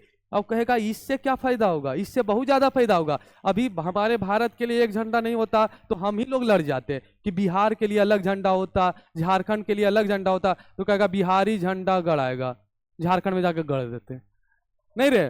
फिर झारखंड वाला कहता है कि झारखंडी झंडा होगा, तो आपस में हम लोग क्या हो जाते हैं, लड़ जाते हैं। तो कहा कि नहीं, देश को एक करना है और सभी लोगों में राष्ट्रवाद लाना है, तो ऐसा ऐसा काम करना पड़ेगा। आज दुनिया का कोई ऐसा देश है जो ये सब काम नहीं कर रहा है, सब काम कर रहा है। इसीलिए फ्रांस की क्रांति पूरी दुनिया को सीख देता है। इसे ऐसी नहीं पढ़ना है एकदम सूर्य चैप्टर, यूरोप में राष्ट्रवाद और फ्रांस की क्रांति। तो सबके लिए क्या होना चाहिए, एक झंडा बनाया गया। माप तौल की व्यवस्था को लागू किया गया।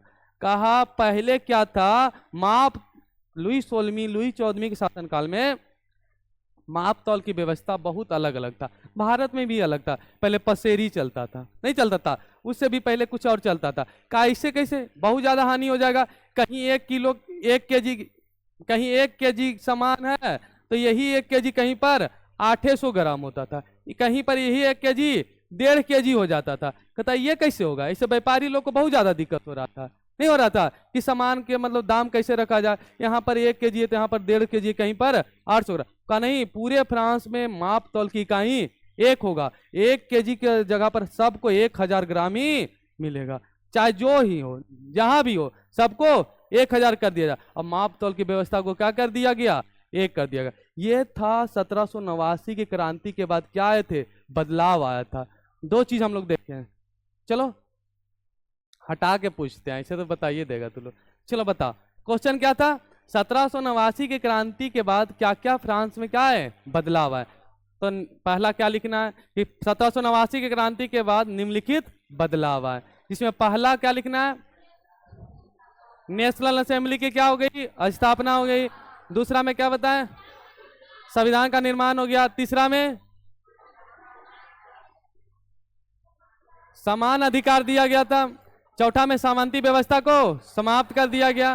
पांचवा में आंतरिक और आयात निर्यात कर को समाप्त कर दिया। छठा में फ्रेंच को राष्ट्रीय भाषा की दर्जा दिया गया। छठा में सभी के लिए एक झंडा दिया गया। उसके बाद माप तौल की इकाई को, अब ऐसा बात नहीं कि जो एक में हम लिखे वही तू भी एक में लिख, रटम विद्या नहीं, वो वाला तोता वाला कि कुछ क्या कहता था उसमें, हाँ शिकारी आएगा जाल बिछाएगा, है ना, दाना डालेगा और फंसना नहीं है। और तोता रोज यही बतिया कहता था। सोचो, तोतवा बाहर जब तो उसका मालिक छोड़ देता था चना के दाना चुभने के लिए, तो रोज यही गाता था कि शिकारी आएगा दाना डालेगा, है ना, फंसना नहीं है। तो जो भी शिकारी आता था सोचता बाप रे इतना तेज तोता, तो ओकरा से कोई बेचारा फंसाने की कोशिश भी नहीं कर। एक एकदम बुड़बक शिकारी आया, एकदम औराठ जिसको नहीं बोलते हैं, एकदम पागल टाइप का, बम पिटाल टाइप का एकदम आया। वो कहा, सुना, कहा कि दूध बिछा के सूत जाते हैं, फंसे होगा तो फंसेगा, नहीं तो जाएगा। अब सोचो, बिछाया, जैसी जाल बिछाया, दाना डाला, और वही तोतवा आके जलिया पर बैठ के खा के और फंस भी गया, फिर भी वह बतिया गा रहा है कि शिकारी आएगा दाना डालेगा फंसना नहीं। सुनाया, यही बात ना कि जो हम बोले एक में एकदम कि संविधान का निर्माण होना चाहिए, 2 में ये लिखा है, तो तू भी एकदम लाइनियस पढ़ रहा कि जा 2 वाला भुला गए, 3 वाला बोल दिए। तो जरूरी नहीं 3 वाला भी बोल सकते, उसमें कोई लेना देना नहीं। चलो यहां तक समझ में आएगा। चलिए आ जाता है हमारा मेन हीरो। कौन आ जाता है? मेन हीरो कौन? Napoleon Bonaparte. कौन आ जाता है? नेपोलियन। चलिए हम लोग यहां तक समझ चुके थे? नहीं समझ चुके हैं? 1789 में फ्रांस की क्रांति के क्या क्या बदलाव हुए। यहां रे फ्रांस की क्रांति जब हो रहा था तो एक बहुत छोटा सा बच्चा, बच्चा नहीं बोल सकते हैं, वयस्क जवान व्यक्ति, अब बहुत बुद्धिजीवी जिसका नाम था नेपोलियन बोनापार्ट, जो फ्रांस की क्रांति का क्या बनता है? नायक बनता है। ये इतना बड़ा सेनापति, क्या था? सेनापति। फ्रांस की क्रांति जब हो रहा था तो वो फ्रांस के सेनापति यदि लुई 16वीं के शासनकाल में वो क्या था? सेनापति था। और लेकिन पूरी दुनिया में आज तक उसके जैसा सेनापति नहीं हुआ। मतलब महान सेनापति में किसका नाम आता है? नेपोलियन बोनापार्ट का आता है। तो उसी के बारे में पढ़ेंगे। इस पूरी क्रांति जो पढ़ रहे हैं फ्रांस की क्रांति, उसका नायक कौन है? नेपोलियन। तो नेपोलियन बोनापार्ट कौन थे? उनका जन्म कब हुआ था? उनका पिता का क्या नाम था? है ना, उसका जीवनी के बारे में थोड़ा सा चर्चा करेंगे, फिर कहानी जैसा पढ़ेंगे, फिर बाद में हम लोग समझ जाएंगे। चलो शुरू किया जाए। कोई बात नहीं, कोई बात नहीं। चलिए यहां तक हम लोग देख चुके थे। हमको पढ़ना है क्या? Napoleon Bonaparte. किसके बारे में? Napoleon Bonaparte. हल्ला मत कीजिएगा, यहां पर समझिए एक एक पॉइंट। किसके बारे में पढ़ना है? नेपोलियन। किसके बारे में? नेपोलियन बोनापार्ट के बारे में। चलिए इनके बारे में ज्यादा अच्छा समझना है क्योंकि यही नायक है। कौन है? नायक। नायक नहीं, खलनायक। किसके बारे में पढ़ रहे हैं? नेपोलियन। हल्ला फिर करें, हिस्ट्री में हल्ला मत कीजिए, नहीं तो नहीं समझ में आएगा। Napoleon Bonaparte. बोनापार्टे भी बोलते थे इसको, है ना, बोनापार्ट। Napoleon Bonaparte. इतिहासकार इनके बारे में लिखते हैं कि ये दुनिया के सबसे शक्तिशाली सेनापतियों में से एक थे। मेन बात यह है कि ये बहुत नीचे मतलब वर्ग के लोग थे, या इनका पिता जो गरीब थे, इनका माता पिता क्या थे? गरीब थे। ऐसे व्यक्ति उस समय जिस समय राजतंत्र था, राजा का बेटा ही राजा बनता था, तो कितनी योग्यता होगा इसमें कि इनका पिता ना तो राजा था, ना तो ज्यादा अमीर थे, फिर भी ये क्या बन जाता? फ्रांस का राजा बन जाता है। इसीलिए ये बहुत ज्यादा महत्वपूर्ण हो जाता है कि एक ऐसा वर्ग से आते हैं जो नीचे वर्ग से आते हैं, साधारण वर्ग से आते हैं, अब बाद में जाकर क्या बन जाता है? फ्रांस का राजा बन जाता है। तो नेपोलियन बोनापार्ट कौन था? आखिर इसका नाम, इसका बचपन का नाम था नेपोलियन दी बोनापार्ट। क्या नाम था? नेपोलियन दी बोनापार्ट। इनका पिता का नाम था, चलो पहले इनका जन्म समझते हैं। इनका जन्म हुआ था 15 अगस्त। कब? 15 अगस्त 1769 को। याद रखना है इनका जन्म कब हुआ था? 15 अगस्त 1769। याद करना बहुत आसान है क्योंकि 15 अगस्त तो हम लोग जानते ही देश आजाद हुआ था हम लोग का। रे 1769 भी हम याद करेंगे। इसी के 100 साल बाद एक और महान व्यक्ति का जन्म होता है, गांधी जी का। समझ में आ रहा है ना? इन्हीं के जन्म के 100 साल बाद एक और महान व्यक्ति का जन्म होता है जिनका नाम क्या है? गांधी जी। उनका 2 अक्टूबर, इनका 15 अगस्त। समझा? इनका जन्म कब होता है? 15 अगस्त 1769 को। इनका पिता का नाम होता है कार्ले। क्या नाम होता है? कार्ले बोनापार्ट। क्या नाम होता है? बोना बोलता रहे मारेंगे। बोनापार्ट। जो इनके पिता थे कार्लोस द्वीप, हल्ला बहुत कर रहे हैं, समझा रहे हैं। कार्लोस द्वीप के सामंत थे। सामंत मतलब देखभाल दिया गया था। तो इनके जो पिता थे, कौन द्वीप, इनका जो घर था वह स्थान, कौन स्थान पर जन्म हुआ इनका? कार्लेस द्वीप, जो फ्रांस से थोड़ा सा दूर था और इटली के नजदीक था। और फ्रांस और इटली में युद्ध होते रहता था इस द्वीप के कारण। लेकिन फ्रांस इस द्वीप को जीत लेता है और यह द्वीप कहाँ चल जाता है? फ्रांस में चल जाता है। कौन सा द्वीप पर जन्म होता है इनका? कार्लोस। कौन सा द्वीप? कार्लोस द्वीप पर। कार्लोस द्वीप होता है। कार्लस द्वीप होता है, यहीं पर इनका जन्म होता है। लेकिन इनका पिता जो होते हैं कार्ले बोनापार्ट, ये कभी नहीं चाहते कि फ्रांस में ये द्वीप चल जाए। यानी फ्रांस जबरदस्ती साम्राज्यवाद का जब विस्तार कर रहा था, बताए थे कि जब हम फ्रांस में बहुत अच्छा अच्छा काम होने लगा तो फ्रांस विस्तार करना शुरू कर दिया। तो विस्तार करना शुरू कर दिया तो ये कार्लेस जो द्वीप था, जो फ्रांस द्वीप कोई भी होता है ना, वो देश के लिए बहुत ज़्यादा विकास के योगदान देता है। द्वीप पर वहाँ, क्योंकि वहीं पर समुद्री जहाज रुकते हैं, इसीलिए हाँ बहुत कारण होता है। तो कार्लेस जो था वो इनके पिता यही द्वीप के क्या थे, सामंत थे, मतलब ये देख भाल करते थे, यहाँ का राजा भी बोल सकते हैं छोटा द्वीप का। लेकिन क्या हुआ, इनके पिता शुरुआत में इटली में जाना चाहते थे या स्वतंत्र रहना चाहते थे, लेकिन फ्रांस जबरदस्ती कब्जा कर लिया। इनके पिताजी तेज दिमाग के थे। उस समय नेपोलियन बोनापार्ट लमसम 12 या 13 साल के थे जिस समय फ्रांस क्या किया था, इस द्वीप पर कब्जा किया था। हाँ, तो ये द्वीप फ्रांस के कब्जा में चल जाता है। इनका पिता तुरंत बदल जाते हैं।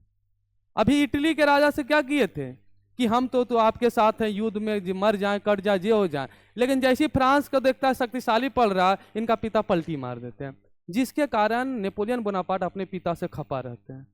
नेपोलियन बोनापार्ट कभी चाहते नहीं कि हम फ्रांस चल जाएं। ये अलग बात है कि बाद में जाकर फ्रांस के क्या बन जाता है, राजा बन जाता है।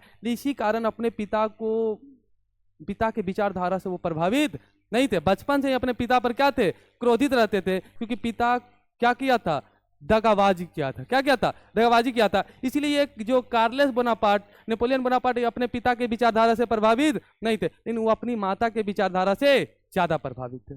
माता के विचारधारा से जब ये कार्लेस द्वीप फ्रांस में चल जाता है, तब यहाँ पर ये लोग जो होते हैं, तो ये लोग भी कहाँ चल जाते हैं, फ्रांस। ऐसी ने फ्रांस जाते हैं। जो कार्लेस द्वीप के लोग हैं वो फ्रांस जाना नहीं चाहते, जिसके कारण इनके पिता को बहुत सारे सहना पड़ता है। लोग बहुत कुछ बोलते हैं कि तुम धोखेबाज हो, दगाबाज हो। अब इनके पिता को मार उड़ के भगा दिया जाता है, जिसके कारण डर से ये अपने पुत्र नेपोलियन बोनापार्ट को लेकर कहाँ भाग जाते हैं, फ्रांस। क्योंकि फ्रांस को सहयोग किए थे, इसीलिए ये फ्रांस चल जाते हैं। फ्रांस के राजा इसको स्वागत करते हैं, क्योंकि क्या किए थे, सहयोग किए थे। तो फ्रांस के राजा सहयोग करते हैं, जिसके कारण नेपोलियन बोनापार्ट का जो शुरुआत की पढ़ाई तो नॉर्मल हुआ, लेकिन जब फ्रांस चल जाते हैं तो आर्मी कॉलेज में इनका एडमिशन हो जाता है राजा के कहने पर।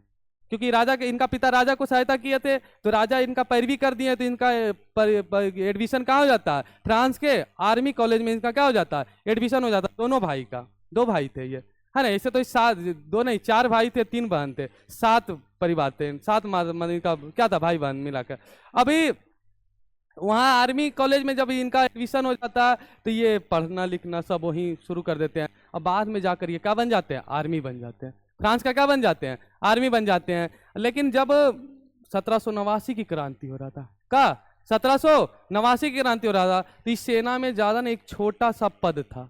क्या था, छोटा सा पद पर विद्यमान थे। जैसी फ्रांस की क्रांति होता है, लेकिन शुरुआत से बहुत तेज थे, पढ़ने में ज्यादा तेज नहीं थे। मतलब 58 बच्चा था इनके क्लास में, तो इनका रैंक 45-46 ऐसे रहता था। मतलब पीछे से ही तेज थे, इन्हीं लोग जैसा पीछे से क्या थे, तेज थे। शुरुआत से तेज नहीं थे, लेकिन इनका 2 चीज पढ़ने में ज्यादा मजा आता था, हिस्ट्री और मैथ। हिस्ट्री और मैथ पढ़ने में ज्यादा मजा आता था। अब ये इतिहास को ज्यादा चाव से पढ़ते थे कि कौन कैसे कब्जा कर लिया, कैसे मतलब राजनीतिक ज्यादा जानते करते थे। इसीलिए इसको बाद शुरुआत में इनका टीचर बोलते थे, ये आगे चल के बहुत बड़ा कांड करेगा।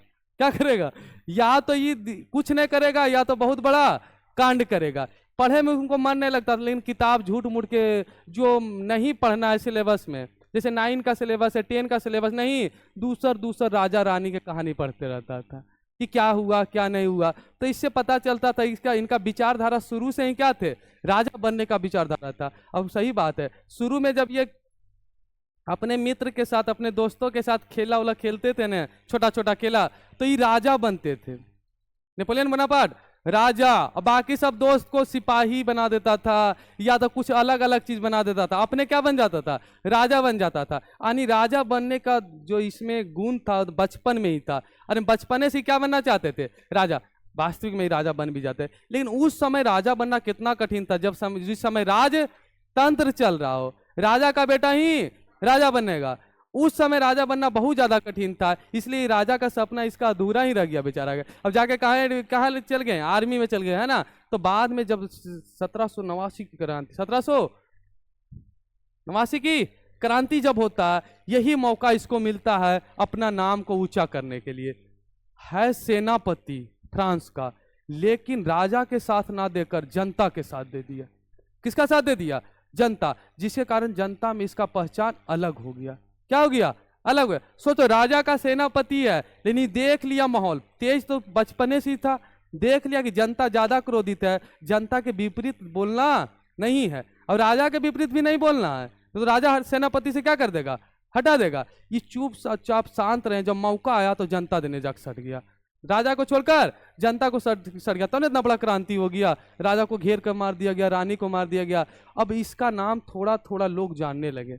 अब यही मौका ढूंढ रहा था नेपोलियन बोनापार्ट। अभी फ्रांस में कोई राजा नहीं बना, अभी देखे ना हम लोग, इतना नियम कानून बना, लेकिन राजा अभी तक नहीं बना। अब ये नेपोलियन बोनापार्ट यही चाह रहा था कि किस तरह जनता के दिल में हम अपना जगह बना लें। तो कहा कि देखते हैं कि फ्रांस का दुश्मन कौन कौन है।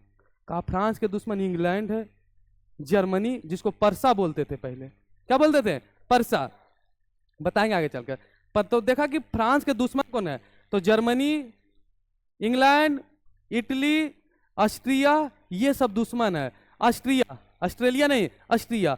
अब यही मौका था, अब उन लोग भी यही मौका ढूंढ रहा था कि फ्रांस में कोई राजा नहीं है, फ्रांस को क्या कर ले? कब्जा कर ले।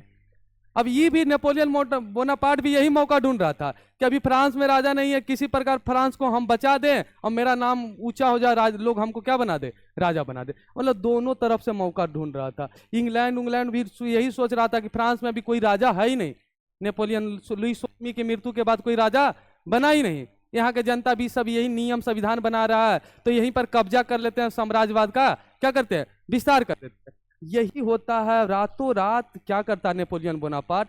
ऑस्ट्रिया पर हमला बोल देता है।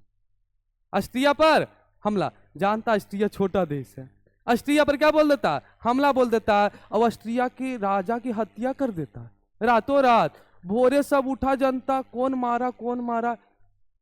नेपोलियन मार दिया। कौन है नेपोलियन? पेपर में नाम छपा गया, फोटो छपा गया, अरे बाप, पूरा चर्चा होने लगा कि राजा किसके जैसा होना चाहिए? नेपोलियन जैसा होना चाहिए। नेपोलियन की जय हो, है ना, हमारा राजा कैसा हो? नेपोलियन जैसा हो, पूरा चर्चा हम लोग नहीं कहते हमारी मुखिया कैसा हो? मुकेश जैसा अब चलो मुकेश भी आके देखो, नाम आ गया, उनका भी प्रचार हो गया। चलो, तो अब पूरा फ्रांस में नेपोलियन का नाम का चर्चा होने लगा कि कौन है भाई नेपोलियन? ऑस्ट्रिया में घुस के ऑस्ट्रिया के राजा के क्या कर दिया? हत्या कर दिया।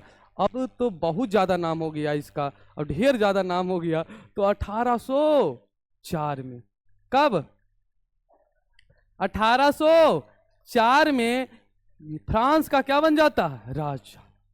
फ्रांस के जनता इसको क्या बना देता है? राजा। ये तो चाहता है कि हम यही तो चाह रहे हैं। इतनी नहीं किया, फ्रांस का एक द्वीप था, फ्रांस का एक द्वीप था जिसे इंग्लैंड कब्जा करना चाहता था। क्या करना चाहता था? कब्जा करना चाहता था। और इंग्लैंड बहुत शक्तिशाली था उस समय, जहां तक सूरज उगता है, जहां सूरज डूबता है, वहां तक उसका शासन था, इतना ज्यादा शक्तिशाली था। तब फ्रांस के एक द्वीप जो था, ये मानो ये फ्रांस है, तो फ्रांस के बाहर एक द्वीप था, अब इस तरफ कौन था? इंग्लैंड था। तो इंग्लैंड चाहता था कि ये जो द्वीप है बीच में, इस द्वीप को क्या कर ले? कब्जा कर ले। अब यहाँ पर अपना सेना लगा दे ताकि फ्रांस पर भी हम लोग कंट्रोल कर सके। अब इस द्वीप को कोई इंग्लैंड बहुत शक्तिशाली था, अब यहाँ जाके नेपोलियन जाके अड़ गया, कहा नहीं, और नेपोलियन ये भी युद्ध जीत जाता है, तो आओ नेपोलियन के नाम हो जाता है कि हमारा राजा कैसा हो? नेपोलियन जैसा हो। इसका नाम और हो जाता है। धीरे धीरे धीरे धीरे जनता के दिलों में ये राज करने लगता है। उसके बाद 1804 आता है, तो जनता इसको डायरेक्ट क्या बना देता है? राजा घोषित कर देता है। 1804 में जब नेपोलियन राजा बनता है, तो फ्रांस में बहुत सारा बदलाव लाता है। जिस प्रकार अभी फ्रांस की क्रांति हुआ तो बदलाव आया। अब राजा बन गया कौन? नेपोलियन। का हम राजा हैं और हमारे अनुसार चलो, ये अनुयायी राजा नहीं था लुई 14वीं 15वीं जैसा। ये कहा फ्रांस का कैसे विकास होगा ये हमको मालूम है। ये बहुत सारा नियम लाता है, उस नियम को नेपोलियन संहिता के नाम से जाना जाता है, जो एग्जाम में क्वेश्चन पूछता है 2 नंबर का कि नेपोलियन संहिता से आप क्या समझते हैं, नेपोलियन संहिता से आप क्या समझते हैं। अभी कहानी सुना रहे हैं, फिर बाद में एक एक चीज आएगा, सब कुछ जितना चीज बता रहे हैं ना सब कुछ आएगा, सब कुछ को लिखना पड़ेगा। अब 1804 में जब ये राजा बनता है तो अपना कानून बनाता, अपना नियम बनाता है, और सभी को क्या करता है, चर्च वाला को कहता है कोई नहीं, कोई बड़ा कोई पादरी उदरी नहीं, सभी वर्ग को क्या कर दिया जाए, समाप्त कर दिया जाए। सब क्या रहेगा, समान रहेगा, सब पर संविधान समान रूप से लागू होगा। अब इस चर्च, सबसे पहले चर्च पर ही हमला बोलता कौन, नेपोलियन बोनापार्ट। जानता है कि जाति या धर्म के नाम पर इन लोग क्या करेगा, फिर से फोड़ेगा तोड़ेगा, उसके बाद हम लोग कमजोर हो जाएंगे। लेकिन इतना अच्छा काम कर रहा था, लेकिन इसमें थोड़ा सा घमंड आ जाता है। क्या जाता है, थोड़ा सा घमंड आ जाता है। अच्छा घमंड आता है लेकिन इसके लिए बुरा साबित होता है। घमंड तो इसको अच्छा आता है लेकिन इसके लिए ये बुरा साबित हो जाता है। किस बात का, इसको लगता है ना कि हम जब आए ना फ्रांस में तो अच्छा काम किए, तो फ्रांस का जनता खुश है, तो अगल बगल जो पड़ोसी के जनता वो नाराज क्यों रहेगा। ये अपना साम्राज्यवाद का नियम ला लेता है, दूसरे देश पर कब्जा करना शुरू कर देता है, और फिर वहां भी सोचता है वहां के जनता को भी अन्याय से मुक्त करेंगे, वहां के जनता भी खुशहाल हो जाएगा। लेकिन ऐसा थोड़ा होगा, सभी देश मिल गए। फिर बाद में इंग्लैंड पर हमला कर देता है, जर्मनी पर हमला कर देता है, इटली पर हमला कर देता है, ऑस्ट्रिया पर हमला कर देता है। इसी प्रकार ये धीरे धीरे विस्तार सबको हराते चल जाता है। लेकिन गलती हो जाता है 1815 में। गलती किससे हो जाता है, 18 जून, बाद में हम सब कुछ बताएंगे, अभी सिर्फ कहानी बता रहे हैं, समझा ना। गलती होता है 18 जून को। कब होता है, 18 जून 1800। गलती ने बवंडर मिस्टेक, क्या हो जाता है, बवंडर हो जाता है। गलती क्या करता है, रूस जो लड़ जाता है। किसके साथ लड़ जाता है, रूस के साथ। वो रूस के कब्जा करने जाता है, सोच है ना। इसको कहते हैं जब काल मनुष्य पे छाता है तो पहले विवेक मर जाता है। इसको लग रहा था कि सब देश जहां जहां अन्याय हो रहा सब में राष्ट्रवाद लाएंगे, सबको नियम बताएंगे कि राजा कुछ नहीं होता, जनता का मालिक नहीं, क्या होता है, दास होता है। ये सब बेचारे फंस गया अपने पैरा में। अब ये रूस पर क्या करता है, 18 जून 1815 पर युद्ध कर लेता है, जिसको वो इतिहासकार में इतिहास लिखते हैं वाटरलू का युद्ध। पूछता 5 नंबर में पूछेगा वाटरलू का युद्ध क्या है। अभी तो कहानी बता रहे हैं, बस सिर्फ कहानी को समझना। तो 18 जून 1815 में एक युद्ध होता है जिसका नाम क्या होता है, वाटरलू का युद्ध। क्या नाम होता है, वाटरलू का युद्ध। वाटरलू, कौन सा, वाटरलू का युद्ध। क्या होता है, याद रहेगा, 18 जून 1815 में कौन सा युद्ध होता है, वाटरलू का युद्ध। किसके किसके बीच होता है, रूस और फ्रांस के बीच। लेकिन इतना ज्यादा इसका मन बढ़ गया था कि ये फ्रांस उठ के कहां चल जाता है, रूस पर हमला करने। ये रूस है, भूचिकना कौन है, इस रूस के सामने इतना ज्यादा तो नहीं है, नहीं है ना। अब हम बताए थे, जब मैप बता दो, मैप का ज्ञान होना बहुत जरूरी है। फ्रांस के बगल में कौन है, जर्मनी है, नहीं बगल में है। इधर कौन सा, इटली है, नहीं बताए थे। इधर कौन सा, नीचे में ऑस्ट्रिया, इधर हंगरी है, इधर इंग्लैंड है, और चारों पट्टी इसका दुश्मन है। चारों पट्टी थी दुश्मनी ले लिया।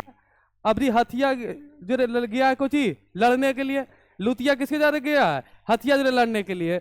अब क्या किया, 18 का युद्ध तो कर लेता है। अब इसके पास बहुत सेनापति होता है, शक्तिशाली सेनापति होता है। तो जब 18 जून 1815 को जाता है तो इसको चक्रव्यूह में फंसा लेता है सब। ये तो रूस को हरा देता, लेकिन इस चक्रव्यूह में बेचारा फंस जाता। अपना ही चक्रव्यूह में कैसे फंसता है देखते हैं हम लोग। इन लोग क्या करता है, थोड़ा सा इसको मिटा दें बताने के लिए अच्छा से।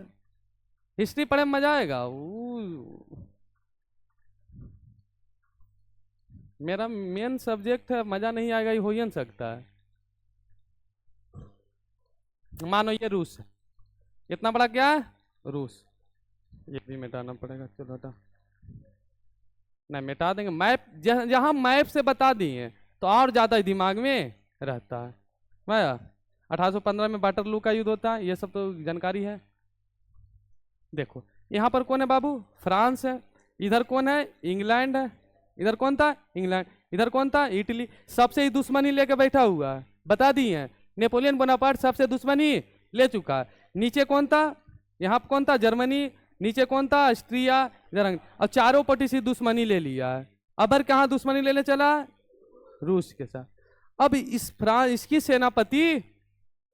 सेना लेकर रूस पर हमला करने के लिए 18 जून 1815 में रवाना होता है। समझा? रवाना हो जाता है तो इन लोग क्या करता? तेज है इन लोग, कहता पीछे हटो, पीछे हटो, पीछे हट जाओ, पीछे हटो, घुसने दो, घुसने दो, पहले घुसने दो इसको। और पहले सब रूस जब इन लोग चल जाता है तो पहले क्या होता है ना, यात्रा तो पहले कुछ था नहीं, घोड़ा था नहीं था, हाथी था। तो आदमी थक गया, अंदर घुसते घुसते घुसते 100 किलोमीटर 200 किलोमीटर घुसने दिया। और जब थक गया इसका सेना पूरा, तब इन लोग हमला कर दिया। रूस क्या किया उसके बाद? हमला करना, हमला ही नहीं किया, मिस कॉल भी मार दिया। मिस कॉल जर्मनी को मार दिया, इंग्लैंड को मार दिया कि यही मौका है इसको हराने का। इसके बाद जर्मनी की भी सेना, इंग्लैंड के भी सेना, ऑस्ट्रिया की भी सेना पीछे से घेर लिया। ना तो ये आगे जा सकता है ना तो पीछे जा सकता है। यही कारण होता है कि वाटरलू का युद्ध में नेपोलियन बोनापार्ट का पराजय हो जाता है। अब नेपोलियन बोनापार्ट को कैदी बना लिया जाता है और कैदी बनाकर उसकी सेना को मार दिया जाता है, या सेना अगर कर दिया तो ठीक है, नहीं तो मार दिया जाता है। अब 1815 में जो क्या करता है, इसको नेपोलियन बोनापार्ट को कैदी बना दिया जाता है। एक अफ्रीका का एक द्वीप है सेंट हेलेना। कौन हेलेना? इसका नाम भी याद रखना, ये पूछता है। सेंट हेलेना नामक द्वीप पर, जो ये अफ्रीका ऐसे है ना, अफ्रीका बताए थे ना ऐसे, जो तुम लोग बोली थे कि भारत का चित्र पार दिए, तो यहीं पर एक द्वीप था समुंदर के चारों पट्टी, वहां कोई नहीं रहता था, कोई नहीं। और वहां पर जाके किसको छोड़ दिया? नेपोलियन बोनापार्ट को। खाना उना कुछ नहीं, बेचारा के मृत्यु हो जाता है। कब? 1821 में। कई साल के बाद? 6 साल के बाद। कैसू तरह से बेचारा जीवित रहता, मतलब रिटका के मारता उसको। ना खाने के लिए कुछ वहाँ, ना कुछ पहनने के लिए कुछ नहीं, ना आदमी है, कुछ नहीं है। और 6 साल के बाद उसका क्या हो जाता है? मृत्यु हो जाता है ना। उसी प्रकार फ्रांस की क्रांति समाप्त नहीं होता है। फ्रांस की क्रांति समाप्त नहीं होता।